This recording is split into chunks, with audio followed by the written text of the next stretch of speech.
اللہ نے فرمایا کہ ہم اس کو بڑھاتے رہتے ہیں واللہ یضاعف لمن یشاء، اور اللہ تو 10 یہ آخری درجہ ہے، اس سے زیادہ جتنا اللہ تبارک و تعالیٰ چاہے بڑھا کر عطا کرتے ہیں۔ آپ ان زکوٰۃ ادا کرنے والوں سے پوچھ سکتے ہیں جنہوں نے بڑا حساب لگا کر، ایسا نہیں کہ اندازہ کر لیا کہ یہ اتنی زکوٰۃ ہے اس سال کی، ایسے حساب بھی نہیں، کتاب بھی نہیں، ایسے اندازے سے تھوڑے پیسے دے دیے اور خاموش ہو گئے۔ ان لوگوں سے تو آپ کو حساب نہیں ملے گا، وہ تو ہر سال دیتے ہوئے روتے رہتے ہیں۔ لیکن جو لوگ صحیح حساب کرتے ہیں، ایک ایک پائی پر بھی صحیح حساب لیتے ہیں، حساب لگا کر زکوٰۃ دیتے ہیں، اللہ نے ان کے مالوں کو بڑھایا، ان میں برکتیں عطا کی ہیں۔ اللہ تبارک و تعالیٰ نے ان کے مالوں میں غریبوں کا، یتیموں کا، بیواؤں کا، ناداروں کا، بے کسوں کا، بے سہارا لوگوں کا، مسکینوں کا، فقیروں کا، چاہے وہ غریب رشتہ دار ہو، پڑوس ہو، پرائے ہو، اپنے ہو، ان تمام مسلمانوں کا حق ان کے مالوں میں رکھ دیا ہے۔ تبھی تو ان غریبوں کے مالوں کی برکت سے اللہ اس کے مال میں خوب برکت عطا کرتا ہے، اس کو کثرت سے بھی نوازتا ہے اور برکت بھی عطا کرتا ہے۔ تو اللہ تبارک و تعالیٰ نے حکم دیا، ایمان والو خرچ کرو اللہ کے مال میں سے جو مال اللہ نے تم کو عطا کیا ہے۔ اللہ تبارک و تعالیٰ نے جن لوگوں کو مال و دولت دیا، صاحب ثروت بنایا، اللہ تبارک و تعالیٰ نے مالداری عطا فرمائی، تو یہ مالدار لوگ، یہ صاحب ثروت لوگ، اللہ نے ان کو حکم دیا کہ تم اپنے مالوں میں سے خرچ کرو۔ ایک مدینے کے رہنے والے رسول اکرم صلی اللہ علیہ وسلم کی خدمت اقدس میں حاضر ہو گئے اور ان کو مال کی بڑی تمنا تھی۔ ایک بات اچھی طرح یاد رکھے، اللہ نے جس حال میں ہم کو رکھا ہے وہ حال ہمارے لیے بہتر ہے، اس میں خیر و بھلائی ہے۔ اللہ تبارک و تعالیٰ نے جس حالت میں مجھے اور آپ کو رکھا ہے وہ حالت ہمارے لیے بہت اچھی ہوتی ہے۔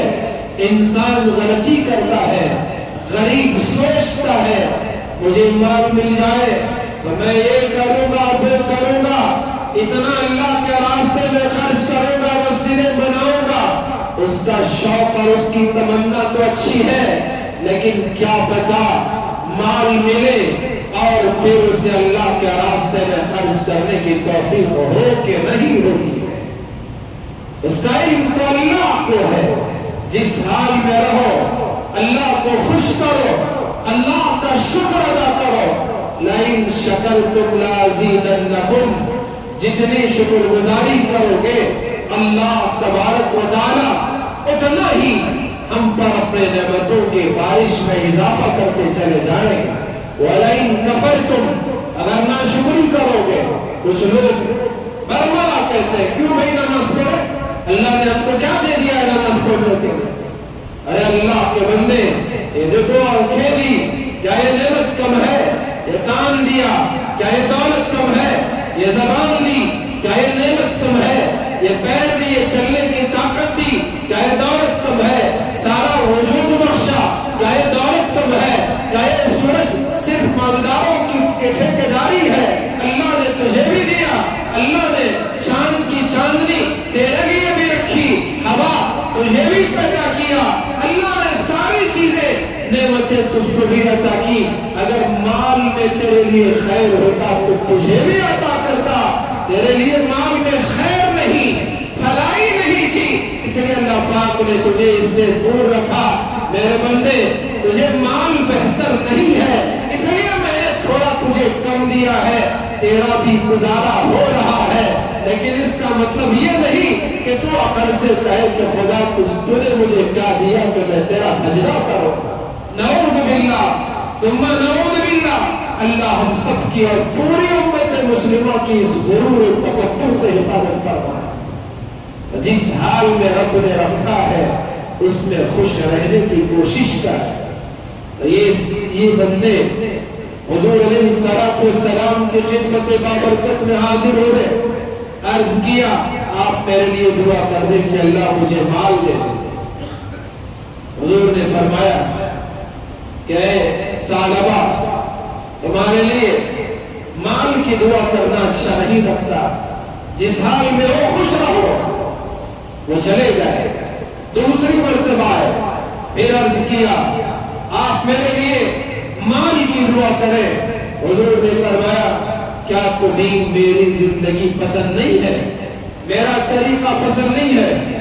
خدا کی قسم اگر میں چاہوں اللہ ان کے پہاڑ کو سونا بنا کر میرے ساتھ گھما دے، لیکن مجھے غربت کی سادہ زندگی پسند ہے۔ کہیں کل میرا قریب امتی یہ نہ کہے ہمارے نبی تو مالدار تھے، میں کیسے زندگی بسر کروں، کوئی مجھ پر شکوہ نہ کرے۔ رسول اللہ صلی اللہ علیہ وسلم قربان جائیں، آپ نے غربت کو پسند کیا، سادی زندگی گزارنے کو پسند کیا، آپ نے اسی طرح زندگی گزاری۔ ثعلبہ نے یہ بات سنی، واپس چلے گئے، تیسری مرتبہ آئے اور تیسری مرتبہ بھی یہی گزارش کی کہ آپ میرے لیے مال کی دعا کریں۔ اللہ کے نبی نے ان کے لیے مال کی دعا کر دی، اور رسول اللہ دعا کریں تو پھر اللہ تبارک و تعالیٰ اس کو ضرور قبول کر لیتے ہیں۔ انہوں نے دعا لی اور چلے گئے، بازار میں بکری خریدی اور اس کو پالنا شروع کیا۔ اللہ نے اس میں برکت دی، اتنی برکت دی کہ مدینے میں ان کے لیے جگہ چھوٹی پڑ گئی، اور انہوں نے مدینے سے باہر کچھ فاصلے پر ایک جگہ لی اور وہاں اپنے بکریوں کو پالنے کا انتظام کیا۔ جو روزانہ مسجد نبوی میں 5 مرتبہ نماز پڑھنے کے لیے حاضر ہوتے تھے، اب ان کی مشغولی اتنی بڑھ گئی، کاروبار اتنا بڑھ گیا اور بکروں کا ریوڑ اتنا زیادہ ہو گیا کہ اب دن میں 5 مرتبہ مسجد نبوی کے نمازوں سے محرومی ہوتی رہی۔ صرف 2 وقت کی نمازوں میں رسول اللہ کے پیچھے حاضری کا موقع ملتا تھا۔ تو میرے بھائیوں، آج بھی یہ مال و دولت، یہ تجارت و کاروبار کی چکر، یہ پیسے کی ریل ٹھیل ہمیں نمازوں سے دور رکھ رہی ہے۔ خدایا اس پیسے کا کیا کرو گے جو پیسہ ہمیں نماز پڑھنے نہیں دے رہا ہے؟ اس دولت کا کیا کرو گے جو دولت ہمیں اس رب کے سامنے سجدہ کرنے نہیں دے رہی ہے؟ اس کمائی کا کیا کرو گے جو کمائی ہمیں جنت کے راستے میں رکاوٹ بن رہی ہے؟ یہی ثعلبہ کا حال ہوا۔ 3 نمازیں اپنی زمین میں پڑھ لیتے اور 2 نمازیں مسجد نبوی میں آ کر ادا کرتے، اور بھی کاروبار اور بھی ان کے بکروں میں برکت ہوئی، بڑھتے چلے گئے، کیڑے مکوڑوں کی طرح بڑھتے چلے گئے۔ تو پھر کیا ہوا؟ جو جگہ مدینے کے مضافات میں تھی وہ بھی ان کے لیے تنگ ہو گئی، انہوں نے مدینے سے زیادہ فاصلے پر انہوں نے جگہ لی۔ اب کیا ہوا؟ وہ جو 2 نمازیں مسجد نبوی میں ادا ہوتی تھی وہ 2 نمازوں سے بھی محرومی کا شکار ہو۔ دولت تو ملی، لیکن جو حقیقی دولت رسول اللہ کے پیچھے نماز پڑھنے کی تھی، خدا کی عزت و جلالت کی قسم، صحابہ کی اس ایک نماز پر ہماری زندگی کی ساری نمازیں قربان ہو جائیں جو انہوں نے رسول اللہ کے پیچھے جماعت کے ساتھ ادا فرمائی تھی۔ لیکن مال و دولت نے ثعلبہ کو ان نمازوں سے بھی محروم کر دیا۔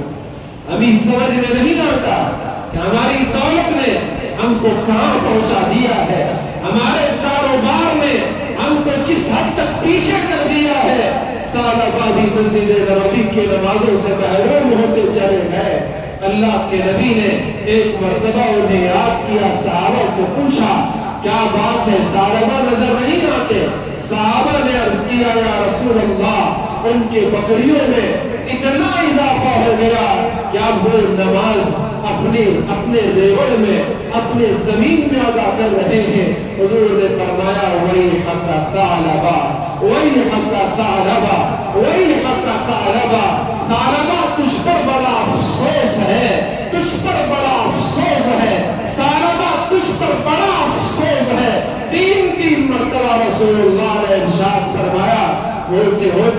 اللہ کے احکام ایک ایک کر کے نازل ہوتے رہے اور ان احکام میں زکوٰۃ کی فرضیت کا حکم بھی نازل ہو گیا۔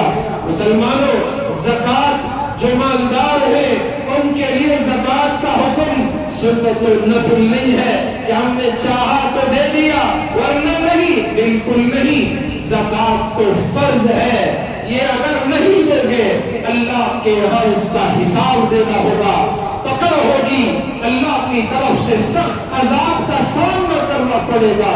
قرآن نے کہا والذین یکنزون الذهب والفضة ولا ينفقونها فی سبیل اللہ، جو لوگ چاندی اور سونے کو جمع کر رکھتے ہیں، اکٹھا کرتے ہیں اور اس کو اللہ کے راستے میں خرچ نہیں کرتے، حضور سے اللہ نے خطاب کرتے ہوئے فرمایا فبشرهم بعذاب علیم، میرے محبوب، اے میرے حبیب، ان لوگوں کو دردناک عذاب کی خوشخبری سنا دیجیے۔ عذاب کی، اور وہ بھی دردناک عذاب کی خوشخبری نہیں ہوتی بلکہ وہ تو غم خبری ہوا کرتی ہے۔ لیکن اللہ نے ان کو بطور استہزاء کے فرمایا، بطور مزاح کے فرمایا رسول اللہ ان کو خوشخبری دے۔ خوشخبری کسی اچھی چیز کی نہیں، جنت کے نعمتوں کی نہیں، ان کے خزانوں کی نہیں، بلکہ انہیں خوشخبری جہنم کے دردناک عذاب کی دے دیجیے۔ وَيْلٌ لِكُلِّ ہُمَزَةٍ وَيْلٌ لِكُلِّ ہُمَزَةٍ لُمَزَةٍ، تباہی، ہلاکت و بربادی ہے، ویل ہے ہر اس شخص کے لیے جو غیبت کرتا ہے اور منہ پر تانے بھی دیتا ہے۔ الذی جمع مالا وعددا، جس نے مال کو جمع کیا۔ ہمیں اللہ سے ہمیشہ ڈرتے رہنا چاہیے، مال کی طلب بھی ہو، اس کے لیے کوشش بھی ہو، محنت بھی ہو، پہلی شرط یہ ہے کہ اس میں حرام نہ ملے، اس میں سود نہ ہو، رشوت نہ ہو، دھوکہ نہ ہو، فریب نہ ہو، جھوٹ نہ ہو، مکاری نہ ہو، اور ساتھ ہی ساتھ یہ بھی ڈرتا رہے کہ کہیں اس مال میں ہم مستحقین کا حق ادا کر رہے ہیں کہ نہیں ادا کر رہے ہیں، اس کا بھی خوف ہو۔ وَيْلٌ لِكُلِّ ہُمَزَةٍ لُمَزَةٍ، کون ہے جن کو تباہی ہے؟ وہ غیبت کرنے والے، منہ پر تانا دینے والے۔ الذی جمع مالا، جس نے مال کو جمع کیا، وعددا، گن گن کر اس کے کٹے بنائے، ایک ایک نوٹ جمایا، اس کو گنا، گن گن کر رکھا، سونے چاندی، کبھی وہ سونے کو دیکھتا ہے، کبھی چاندی کو دیکھتا ہے، کبھی اپنی زمینوں کے کاغذات کو اٹھاتا ہے، دیکھتا ہے، کبھی بینک بیلنس موبائل پر دیکھتا ہے کہ آج کتنے پیسے جمع ہوئے۔ الذی جمع مالا وعددا، اور اس کا گمان یہ تھا یحسب ان مالہ اخلدا، اس کا یہ گمان تھا کہ اس کا یہ مال ہمیشہ سدا اس کے پاس رہے گا۔ وہ یہی سمجھ رہا تھا کہ مجھے عزتیں مال سے ملتی ہیں، مجھے شہرت مال سے ملتی ہے، میرا نام میرے مال سے ہوتا ہے، میری بڑائی میرے مال سے ہوتی ہے، لوگ میرا نام میری دولت کی وجہ سے لیتے ہیں، لوگ میرا ادب میری ثروت کی وجہ سے کرتے ہیں، اس لیے وہ سوچتا تھا کہ یہ مال ہمیشہ میرے پاس رہے گا۔ یحسب ان مالہ اخلدا، قرآن نے کہا کلا کلا، ہرگز نہیں، اے اللہ کے بندے تیری یہ سوچ غلط ہے، تو یہ جو سوچ رہا ہے، تیرے دماغ میں جو بات بیٹھی ہوئی ہے، اللہ نے فرمایا کلا، ہرگز نہیں، یہ مال سدا تیرے پاس رہنے والا نہیں، تجھ سے بھی بڑے مالدار ہم نے پیدا کیے ہیں اور پیدا کیے تھے۔